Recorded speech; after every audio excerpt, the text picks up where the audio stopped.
If you don't want a post on your Instagram profile anymore, but you don't want to delete it, I have a solution for you. You can just archive it or hide it, and I'm going to show you how to do it right now. So you open your Instagram and you go to your profile and you go to setting.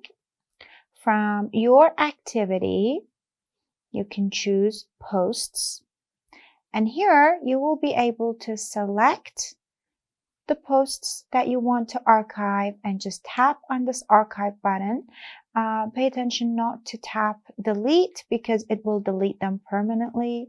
So you just want to archive them like this. There is also another option if you want to archive a post. You see, if I refresh it, you will see that it's archived now. You can just tap any of the posts, and here you also have the archive option. Now, let's say you want to get them back. What you do is you head to setting, and here you have the archive option. And from here, you can choose to see posts archive or stories archive or live archive.